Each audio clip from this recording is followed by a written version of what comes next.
Parece haber una regla tácita en la naturaleza donde la vida en el océano y los mares siempre debe ser mucho más aterradora que la vida en la tierra. Esto se ve ampliamente hoy en día y también se ve a lo largo de la historia, incluso en la era de los dinosaurios se tuvieron pesadillas acuáticas que te habrían dado GBS más y que a los del T-Rex o el dromeosaurio, por ejemplo. De hecho, es bastante difícil encontrar un momento en la historia de la Tierra donde tus mejores oportunidades estuvieran en el agua en lugar de en la Tierra. Sin embargo, hubo una breve ventana de tiempo hace mucho tiempo, como antes de que existieran los dinosaurios, donde tus posibilidades de supervivencia eran en realidad mejores en los océanos y mares, ya que casi todo sobre el agua, incluida la madre naturaleza, parecía estar diseñado para la máxima bondad. Este fue el Liñán. Este nombre probablemente no te diga nada, pero representa la última época del periodo Perán y se desarrolló entre 259 y este fue uno de esos periodos de la historia donde la Tierra era irreconocible en casi todos los sentidos, incluso cuando se trataba del tiempo mismo, ya que durante esos días la Luna tenía una órbita más cercana a la Tierra, lo que hacía que los días fueran más cortos de lo que son actualmente. Alrededor de 22 horas para agregar a la confusión, la geografía no era nada como lo es hoy, ya que la mayor parte de la masa terrestre de la Tierra estaba unida al supercontinente Pangea, que conducía a África, América, la Antártida, India, Australia y partes de Europa, todas conectadas solo al este. En el este, ¿podrías encontrar masas de tierra de tamaño decente que estuvieran libres de garras de peña? La isla más grande, entre comillas, consistía en la actual Siberia, Kazajistán y el norte de China, mientras que al sur habrías nadado hacia otra isla compuesta por el sur de China y varias regiones del sudeste asiático, además de Turquía, Irán y el Tíbet. También eran islas en este punto, rodeadas por el océano Teus por un lado y el Paleo Teus por el otro. Combinados, estos dos cuerpos de agua eran innegablemente grandes, pero aún no había nada comparado con el superocéano que se encontraba justo al oeste de Pangea Pantalassa. Este océano prehistórico no se parecía a nada antes ni después de él y ocupaba más del 60% de la superficie de la Tierra, superando en tamaño al actual Océano Pacífico por 2 veces. Solo imagina un océano que es el doble del tamaño del Pacífico. Es estresante y probablemente significaba que deberías haberlo evitado como la plaga, pero a pesar de su gran tamaño, el Pantalassa y los otros océanos, en realidad, eran bastante dóciles en lo que respecta a lo que contenían. Por supuesto, había tiburones que habían evolucionado 200 millones de años antes y, si eres un entusiasta del Perian, es posible que te estés imaginando al Helicoprion. Un tiburón de 8 metros o 26 toneladas de largo que se ha convertido en una especie de modelo para el megabmarino perano y poseía una de las bocas más extrañas e inquietantes de todos los tiempos que consistía en un grupo de dientes grandes en la mandíbula inferior que estaban dispuestos en WHLS. Sin embargo, si bien este tiburón gigante era de hecho del Perian, ya se había extinguido por el Lenan, dejando los océanos bastante vacíos de vida gigante. Dicho esto, todavía había parientes de este tiburón nadando, aunque ninguno llegó a ser tan grande como el Helicoprion más grande, que medía solo 2 metros o 6,5 pies de largo, similar a la longitud de un tiburón leopardo, por lo que definitivamente no era una amenaza inmensa. Especialmente porque sus dientes fueron diseñados para animales blandos como calamares, no para alimento óseo, mientras que otros tiburones como los cánidos esfénicos y los hipdones, aunque diversos, eran incluso más pequeños y normalmente no crecían más de 1 m o 3,3 pies.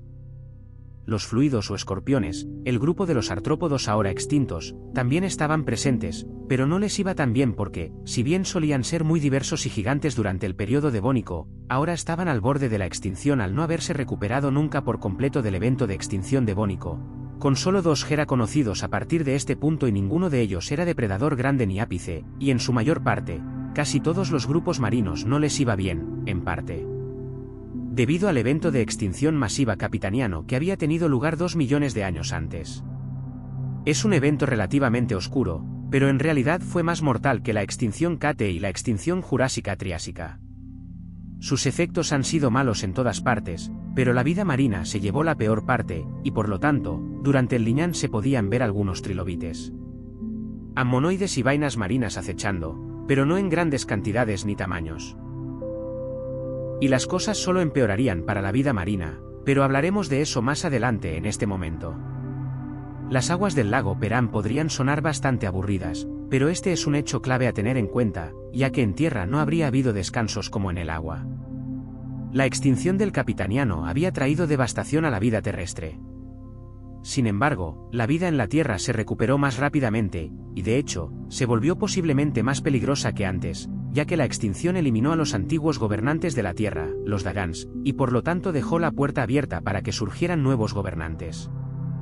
Los Dino-Ophians eran un grupo que consistía en grandes terápsidos que eran extremadamente diversos y abundantes durante la mayor parte del Perán temprano y medio. Sin embargo, a pesar de su éxito, no lograron llegar al Permian tardío. Esta ausencia permitió que varios grupos avanzaran, pero hubo un grupo en particular que se benefició más, desafortunadamente para otros, y ese fue el de los gorgonópsidos. Estos animales prehistóricos fueron descubiertos por primera vez por los paleontólogos en 1876 y sus restos eran tan horribles que los investigadores decidieron que las gorgonias de la mitología griega eran los monstruos perfectos para nombrarlos. Si bien diversos, los gorgonópsidos aún compartían en general las mismas características que incluían dientes profundos, puertas parasagitales, cráneos largos y estrechos e incisivos y caninos alargados y afilados como navajas, lo que los convirtió en los primeros depredadores dientes de sable en evolucionar. Esta presencia de dientes de sable los hacía parecerse un poco a los felinos dientes de sable como el esmilodon, y sus cuerpos también eran superficialmente similares, pero estos asesinos no eran ni gatos ni felinos, ni siquiera eran mamíferos. De hecho, en cambio, parecen haber sido terápsidos como los Dino-Ophians antes que ellos, que están más estrechamente relacionados con los mamíferos que con los reptiles, pero aún no eran mamíferos, al igual que los Dino-Opalens, los gorgonópsidos. Habían existido durante una buena parte del Periano, apareciendo por primera vez hace 265 millones de años durante la etapa intermedia. En esos tiempos, estos depredadores dientes de sable eran muy pequeños, no más grandes que el pie de una persona, lo que los convertía en una de las criaturas más pequeñas de esa época y los obligaba a cazar pequeños tops y reptiles. Sin embargo, a medida que pasaba el tiempo y cada nuevo género evolucionaba, se volvían cada vez más grandes, una tendencia que explotó a finales de Permian después de la erradicación de los Dino-Opalens, que finalmente condujo a la aparición del gorgonópsido más grande de todos los tiempos en Oansaya. Este depredador no solo era el más grande de su tipo, sino también el depredador terrestre más grande del Perán tardío, con restos excepcionales que sugieren que los adultos podrían haber medido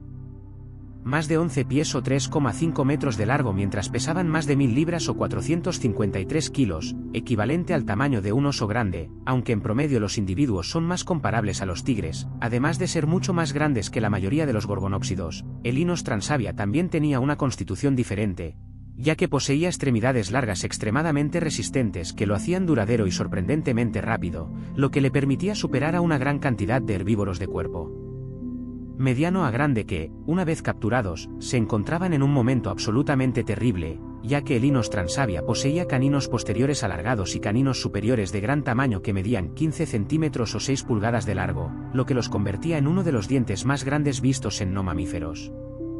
Los terápsidos, además de ser largos, tenían armas curvas y finalmente dentadas que les permitían cortar fácilmente la carne, provocando una pérdida masiva de sangre y causando daños catastróficos a los órganos vitales. Sin embargo, a pesar de ser claramente letales, no se sabe con certeza cómo cazaba el Indransavia. Las dos escuelas de pensamiento sugieren que usaba tácticas similares a las que se ven en los esmilodones, es decir, arrancarles el cuello. O daría algo similar a morder y huir, dejando que la pérdida de sangre acumulada y el shock le pasaran factura con el tiempo. Sin embargo, ninguna de las dos es una forma divertida de morir, así que definitivamente no querrás encontrarte con este depredador ápice, que también fue un desafío muy difícil para los animales en ese entonces, ya que el Indransavia logró un rango amplio que ahora incluía partes de África, Asia y la Rusia europea. Este diente de sable también parece haber sido muy adaptable, ya que aparecía rutinariamente en una multitud de biomas muy diferentes, como las cálidas llanuras aluviales de Sudáfrica o los desiertos de aire frío de Rusia, donde solo se encontraba alivio en algún que otro lago poco profundo y bosques ralos que consistían en Pelto Perasan, el dominante. Flora del Periano tardío. Es porque vivió en estos desiertos fríos que algunos paleontólogos piensan que también pudo haber tenido pelaje. Sin embargo, esta idea aún no está confirmada. Tener un gorgonópsido gigante rondando ambos hemisferios de la Tierra habría sido bastante malo, pero el Perán tardío fue el hogar de muchos más que solo el Inos transavia, con docenas de otras especies de gorgonópsidos conocidas, muchas de las cuales vivieron también en la parte europea de Rusia, incluyendo al Proseslav levia, más pequeño, y al Sogorgón, de tamaño mediano, lo que resultó en que los gorgonópsidos tuvieran un dominio completo sobre muchos ecosistemas donde los herbívoros, sin importar su tamaño, tenían un gorgonópsido como su principal depredador y también hicieron de Perán, Rusia, uno de los últimos lugares que querrías visitar, aunque en realidad fue mucho peor en Sudáfrica, donde toda una subfamilia de gorgonópsidos gigantes había evolucionado independientemente junto con el Inos transavia y eran los rubí, mientras que el Inos transavia fue el gorgonópsido individual más grande de todos los tiempos. Los rubí eran en promedio la familia más grande y se distinguían por cráneos robustos, la falta de un hueso para esfenoides, el reemplazo frecuente de dientes y la posesión de huesos profundamente dientes cerrados que probablemente eran incluso mejores para cortar que los del In transavia. También eran bastante robustos, algunos muy cercanos en tamaño al In transavia. Como lo demuestra el Rubidia atrox, una especie de gorgonópsido que residía en lo que hoy es Sudáfrica y Tanzania, donde a veces crecía hasta los 3 metros de largo. Este tamaño corporal por sí solo lo convertía en un depredador ápice, pero lo que era realmente impresionante y amenazante era su cráneo, ya que ocupaba más del 15% de la longitud corporal total de un individuo, y sin mencionar que los cráneos recuperados también eran extremadamente gruesos y tenían signos de protuberancias craneales, que son protuberancias óseas que indican que este depredador fue hecho para morder y luchar con presas grandes y poderosas, pero casualmente, como el esmiletón. 250 millones de años después, el Ridia no tenía una mordida muy fuerte, con reconstrucciones que indican una fuerza de mordida de alrededor de 715 newtons, solo un 20% más poderosa que la mordida de un lobo, lo que realmente muestra cuán bien diseñados estaban sus dientes para perforar sin esfuerzo la carne y la piel dura como la del Inran. Transavia, la Rubidia habría sido capaz de alterar ecosistemas enteros por sí sola, pero lamentablemente para todos, casi nunca solo, ya que la evidencia indirecta sugiere que coexistía rutinariamente con otros miembros de su subfamilia. Consistía en 9 géneros, todos con tamaños que iban de medianos a grandes. Si esto no fuera suficientemente malo, ahora se cree que también coexistió dentro de Transavia, ya que ambos tuvieron presencia en el Periano tardío y Sudáfrica. Dado su tamaño similar y estructuras bastante similares, los dos probablemente compartían el mismo nicho depredador, lo que probablemente condujo a conflictos frecuentes.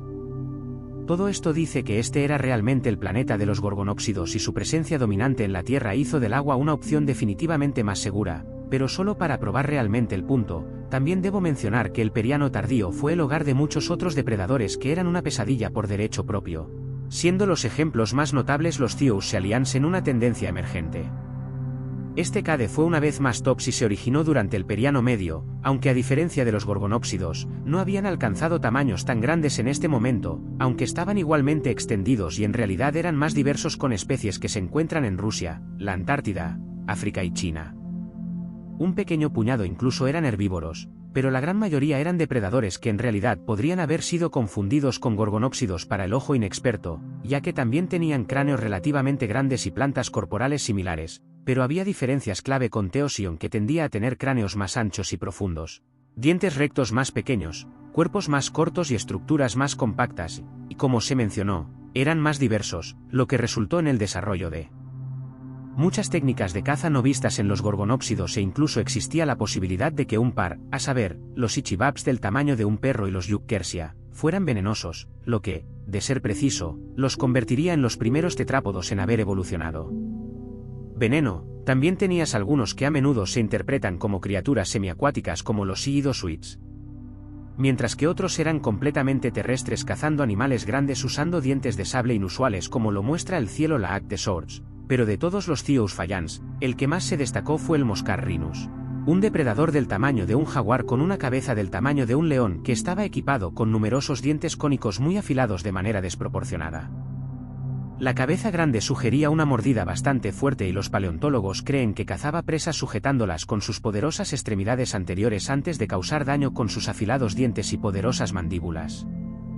Para promover su legado, los registros fósiles muestran que el Moscar rhinus estaba entre los Theousalion más abundantes durante el Perán tardío y uno de los únicos no gorgonópsidos que alcanzaron el estado de depredador superior, tal vez incluso reemplazando a los gorgonópsidos en ciertos entornos, pero curiosamente, aunque no tan exitoso como el Moscar rhinus, había Theousalians más grandes, incluido el Megavia, un pariente lejano de 3 o 9 toneladas de largo del Moscar rhinus que probó la Rusia europea durante la primera mitad del Lingian. Hasta la fecha, es el Tefallen más grande conocido, y según las luces de cobre, también conocidas como heces fosilizadas, sabemos que probablemente se alimentaba de grandes diodon, a los que podría haber matado usando veneno específicamente. Algunos estudios sobre su SK parecen sugerir que en vida tenía una glándula de veneno y posiblemente múltiples conductos de veneno que habrían entregado cantidades letales a las presas mientras mordiéndolos. Sin embargo, debido a que los restos de sus presas tienden a estar en malas condiciones, esta afirmación no es completamente aceptada por la comunidad paleontológica. En este punto, el Perán laico debería parecer un lugar agitado con talios y gorgonópsidos corriendo, pero incluso ellos no eran el iceberg completo, ya que todavía había un montón de otros carnívoros, todos muy distintos e inusuales en apariencia. Para empezar, estaban los protosuidos superficialmente parecidos a los cocodrilos, que son delgados pero aún podían ser bastante grandes y estaban equipados con dientes gigantes en forma de aguja. A diferencia de los carnívoros mencionados anteriormente, este grupo eran reptiles y eran cazadores terrestres o semiacuáticos que se encontraron en todos los continentes excepto la Antártida y América del Norte. Luego estaban los Kronosuchia, que nuevamente eran superficialmente parecidos a los cocodrilos, pero también tenían una armadura extensa a lo largo de sus espaldas, tal vez para ayudar a protegerse contra los ataques de grandes terápsidos. Los miembros de este grupo podían ser bastante diferentes y a veces eran completamente terrestres y otras veces semiacuáticos, y si bien no solían ser más grandes que un lagarto monitor. Algunos géneros como el Uralerton podría llegar a ser bastante considerable específicamente en la Rusia europea, donde los especímenes crecieron hasta ser del mismo tamaño que las hembras de caimanes americanos. Los anfibios o más bien los anfibios primitivos también estaban presentes y prosperaban en Pangaea, y honestamente, la razón más importante por la que un animal debería estar cerca del agua dulce, ya que muchos evolucionaron para ser cazadores de emboscada especializados que se alimentaban oportunistamente de cualquier cosa que pudieran atrapar en el agua o cualquier cosa que se aventurara demasiado cerca de la orilla del agua. De las numerosas familias que existieron, posiblemente la más letal para las presas humanizadas fueron los Raiyan, una familia de tetrápodos de la que probablemente descienden los anfibios vivos. Cada especie tenía 4 extremidades, una cola bastante larga y formas corporales similares a las de las salamandras gigantes o los cocodrilos. El miembro más grande que se podía encontrar en un cuerpo de agua dulce era el Urancenton, un vigímez de 13 toneladas o 4 millas que residía en Sudáfrica junto con nuestros amigos, los gorgonópsidos y los talios. Hablemos de un mal lugar para vivir y luego en la Rusia europea, que también tenía su parte justa de cazadores terrestres allí. Si el Aragosor compensara al Arancenton que faltaba, esta era otra familia tetrápoda, pero eran más delgados y estrechos que los Suidos Raiyin, pero aún podían llegar a ser bastante grandes, con ciertos géneros como el Melosa que alcanzaba los 10 pies o 3 metros de la cabeza a la cola. Con tantas cosas sucediendo, es difícil creer que los herbívoros lograran sobrevivir, pero seguro que lo hicieron, y a lo largo de grandes es de Penia, te habrías topado con una variedad de codones captorids y parreptiles. En comparación con los carnívoros, los herbívoros eran en realidad más diversos y habían desarrollado muchas herramientas para sobrevivir. Uno de los herbívoros más famosos fue el Lystrasaurus, un tejón del tamaño de un cerdo. Diodon, que era uno de los animales más abundantes a su alrededor, tenía una constitución bastante extraña, pero no debía subestimarse, ya que lucía poderosos colmillos y dientes que pudo haber usado para cavar madrigueras profundas que otorgaban la protección que tanto necesitaban, y curiosamente, el arte de cavar parece haber sido relativamente común, ya que grupos totalmente separados como el Ciop, los pulgones también aprendieron a excavar usando sus cráneos anchos para desplazar grandes cantidades de tierra. En el lado opuesto del espectro, los parasaurios tomaron una ruta diferente y se convirtieron en tanques blindados, algo similar a un kios, menos las colas de garrote. Específicamente, las especies en esta K a menudo tenían grandes patines óseos que se incrustaban en su piel y tenían huesos pesados y densos que proporcionaban protección adicional. También se encontraban entre los animales más grandes, si no los más grandes, del Periano tardío que hayan vivido con el miembro más famoso, el Scutosaurus, que pesaba más de 1,2 toneladas y era similar en longitud a los grandes gorgonópsidos con este peso. Y dado su marco, el Scutosaurus era un animal de movimiento lento que dependía de su armadura para sobrevivir y, en su caso, sus capacidades defensivas se vieron reforzadas por púas que adornaban su cráneo y músculos que eran tan densos que eran básicamente impenetrables. Este género específico solo se encontró dentro de la Rusia europea, pero como familia, los parasaurios tenían una distribución global. Otros grupos herbívoros que vale la pena mencionar incluyen al Kineidob-Ventalia y al Deindei. Tan salvaje como era el Periano tardío, tenía un lado positivo, que era que realmente no tenías que preocuparte por mirar hacia arriba, a diferencia de los Mesozoico, que fue el hogar de los parasaurios gigantes capaces de comer dinosaurios literales. El Perán realmente no tenía ningún gigante peligroso patrullando el cielo.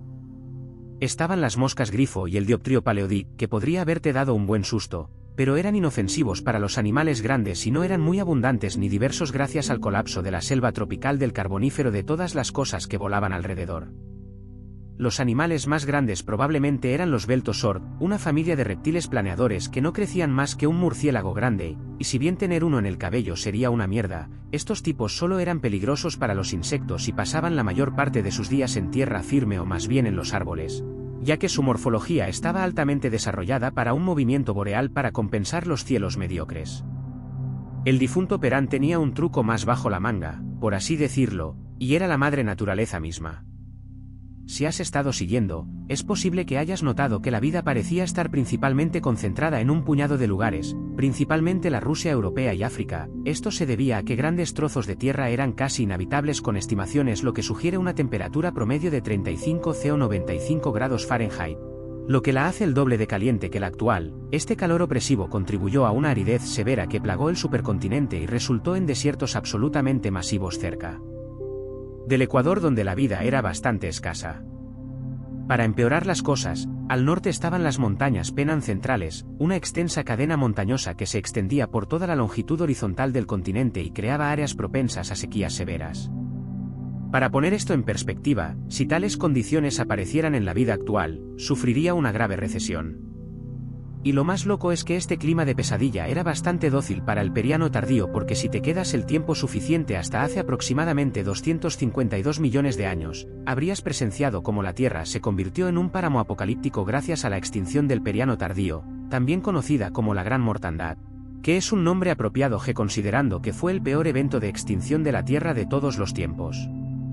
Se cree comúnmente que este evento apocalíptico comenzó por la erupción de las trampas siberianas o, más bien, fue causado por las erupciones que crearon las trampas siberianas.